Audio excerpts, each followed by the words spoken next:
Hi everybody and happy Halloween! One of the best times of year because everybody can dress up and nobody says anything about it. And I don't mean your stereotypical mean girls dress up, I mean I'm an actor, I like to dress up. Okay, so obviously I didn't get around to reading quite as much as I would have liked to have read. So instead of doing a end of the month wrap up for October, I'm going to have my very first book haul.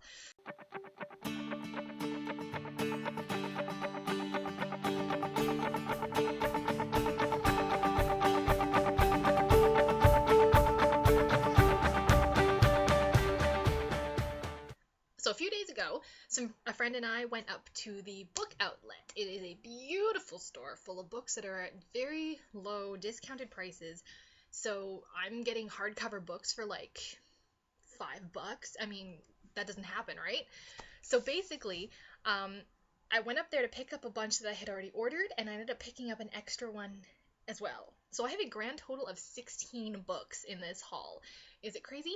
Yes. Do I care? No. So let's get started, shall we? Okay. So one of the first things you're going to learn about me, I guess, as you watch this channel, is that I really like historical fiction. It's always been a favorite of mine. I don't know why. Probably because I read a lot of history books when I was a kid. So the first book happens to be The Pleasure Palace. This is The Secrets of the Tudor Court, written by Kate Emerson. This is a series of, I believe it is 5 books. 6 books, maybe. I believe 6. It is 6. Each one is about a different aspect, generally, of the Tudor Court. So this book actually follows a lady by the name of Jane Poppincourt, who went into the royal nursery to be a playmate to the Princesses Mary and Margaret, who were the sisters of King Henry VIII growing up. I'm really excited to read it. I think that she's probably going to get some unwanted attention. Well, maybe not completely unwanted, because he was kind of handsome in his prime, apparently. But she'll get some attention from a king and probably some other people that she needs to be wary of. This one's going to be fun. After that, I have Between Two Queens. I think I've actually had them all slide out of my lap and they're now out of order, so I apologize. Also another Kate Emerson. This one's about Nan Bassett, who comes to court during Henry's reign when he's married to his third queen, Jane Seymour. So this one's going to be interesting. I'm very excited. Another Kate Emerson. I like her books. Another Kate Emerson. This one is called By Royal Decree. So this one's going to follow Elizabeth Brooke. Elizabeth is going to find herself earning the attentions of Henry, I believe. But she's also going to earn the attentions of Will Parr, who is the brother of Henry's last queen, Catherine Parr. So obviously there's going to be some drama, because this is near the end of Henry's life, when he's no longer young and handsome. He's actually overweight. He is, I think by the time he died, he was something like 400 and something pounds. Very obese for the time, not in good health at all. It was just not good. So we're going to find out how this one goes. At the King's Pleasure, another beautiful Kate Emerson. I'm in love with these covers. Is anybody else in love with these covers? You probably can't see them very well because of my camera and my lighting.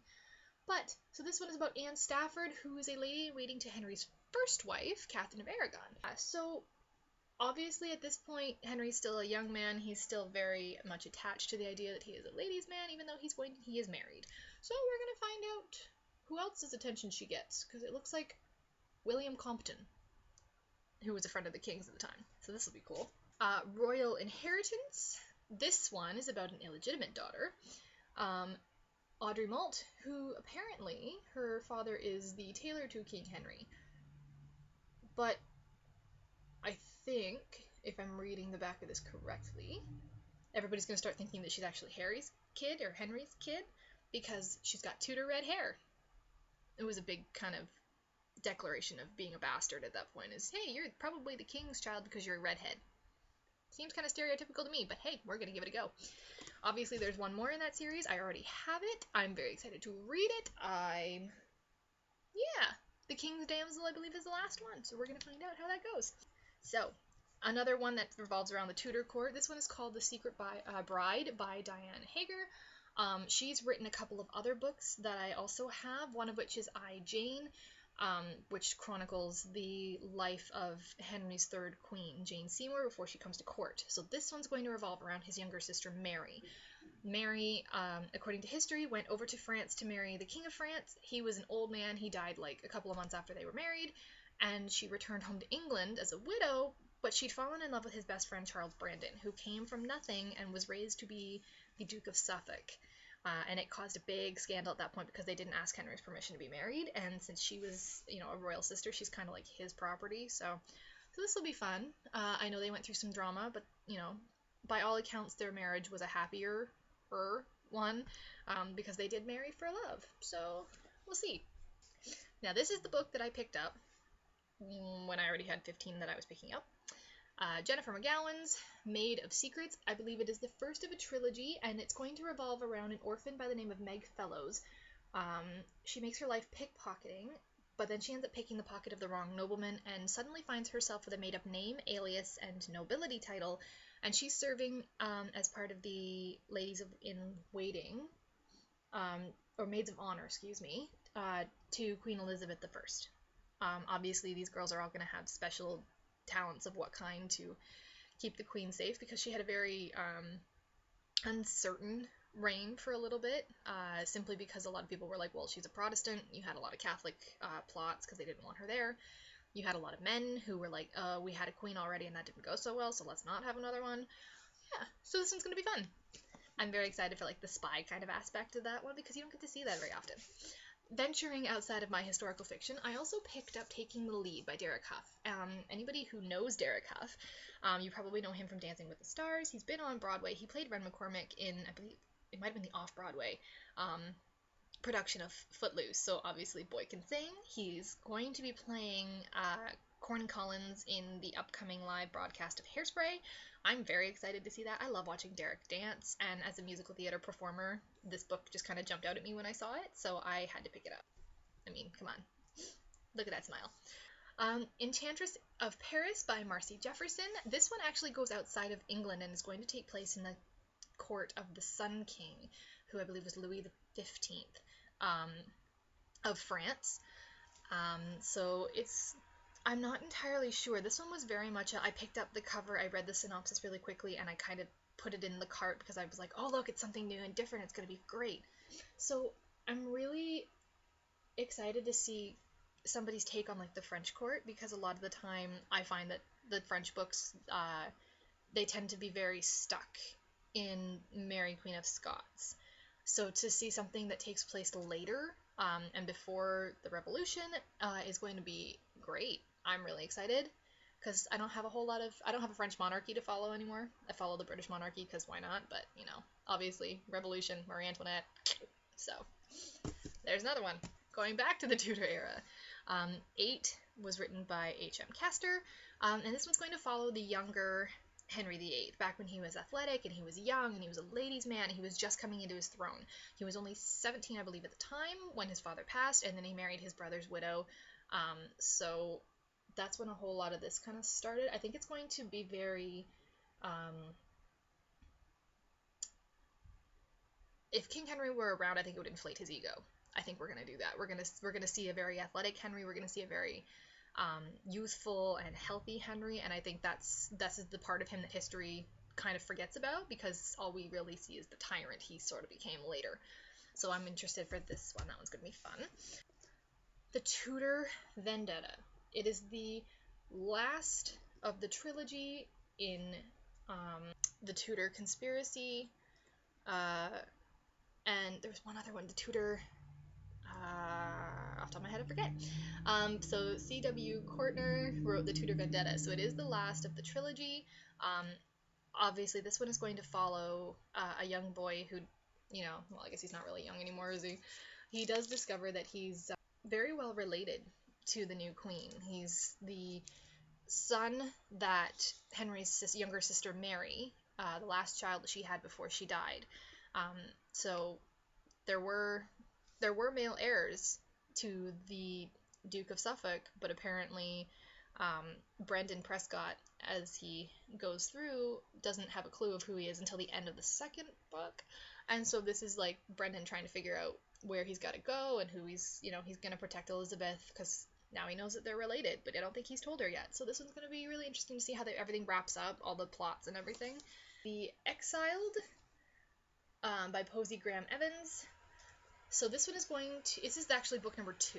Book number 1, The Innocent, same author. This one takes place in 1450. And it starts off with, I believe, a young woman in the court of Edward IV. I lied. So obviously she's going to have something to do with this king. I believe she actually was his mistress at one point. And so this is going to go through her younger life to meeting the king and getting through like all the scandals and the children, the bastards that they have together. And, again, I think it was more like the descriptions in the historical fiction that kind of drew me. I mean, the covers are pretty, but they're not, they don't grab your attention quite the same way. These are ones that were recommended on the website when I was looking through books, so yeah, I picked up these 2. Outside of the Tudor era, Born Wicked, Blessed with a Gift, Cursed with a Secret, 3 exceptional sisters, 2 dangerous choices, 1 terrible secret. This one's going to be, like, the idea of witches is kind of cool, especially we got closer to Halloween. I really, really wanted to find something that sort of reflected the spirit of the Halloween, and what better than, witches. So, I mean, come on, the cover's really pretty. Like, it's got that moon, it's got the girl, it's got the raven, the writing, the Cal Hill Witch Chronicles. Like, it's pretty. What other reason do you need to pick up a book? Reign of Madness. This one, by Lynn Cullen, actually is going to tell me about the sister of Catherine of Aragon. So we're going back to Spain. We're going to the sister who inherited the kingdoms of Castile and Aragon when her parents died. And this queen, obviously, it's called Reign of Madness for a reason. Historically, Juana was not a very stable mind. She was very, very clingy, very much in love with her husband, but when her husband died, she kind of had a mental breakdown. Like, she couldn't function anymore. She started making all these really weird demands about what they did with his body afterward. She didn't want him buried. She wanted him with her at all times. It was really weird. And it was, at that point, it was really scary because they didn't know what was going on, whether it was some kind of depression or what it was. But, I mean, obviously, at that point, mental illness wasn't exactly a thing, right? So this one I think is going to be a really interesting read just because it's going to be outside of the norm. It's going to have some historical accuracies, but obviously you're going to have whatever liberties that Ms. Cullen has taken with the book. And finally, I have book number 2 of The Secrets of the Eternal Rose. This is Belladonna by Fiona Paul. I may go back and read Venom, which is the first one, because it was actually really, really good. But basically, you have... Cass has gone through this entire adventure with Falco, who is an artist, and she kind of fell in love with him, even though she was engaged to Luca, who is, her fiance, and he only just came back to Venice. Well, at the end of the book, she obviously had to make a choice, and so while I'm sitting there screaming that it was the wrong choice, I get another book to read, and there is a third one after this. I'm really excited for them. This one I believe she's going to end up going to Florence. So Florence, Italy, and this is all like during a Renaissance-y kind of feel where everything's like, it's all about the artists and it's all about the splendor of costuming and all this other kind of stuff. So it's going to be a lot of fun to go back to this world. I really fell in love with this one. I am completely excited. I mean, come on, the title is Belladonna, and like, look at this. This is visually stunning. I think this is beautiful. So I'm really excited for that. I'm not even going to bother trying to stack them up and hold them up for you the way that we normally would for a book haul, because I'll drop them all. Let's just be real, guys. I'm going to drop them all. So, yeah, that was my very first book haul. I'm super pumped to start getting into some of these. Right now, I'm reading another book, Sister Queens. It's about 2 girls who end up marrying. One marries the King of Spain, one marries the King of France, I believe. One marries the King of England. I'm obviously back into my historical fiction-y stuff, so that's going to be fun. Happy Halloween, everybody, and thanks for watching. I'll see you next time.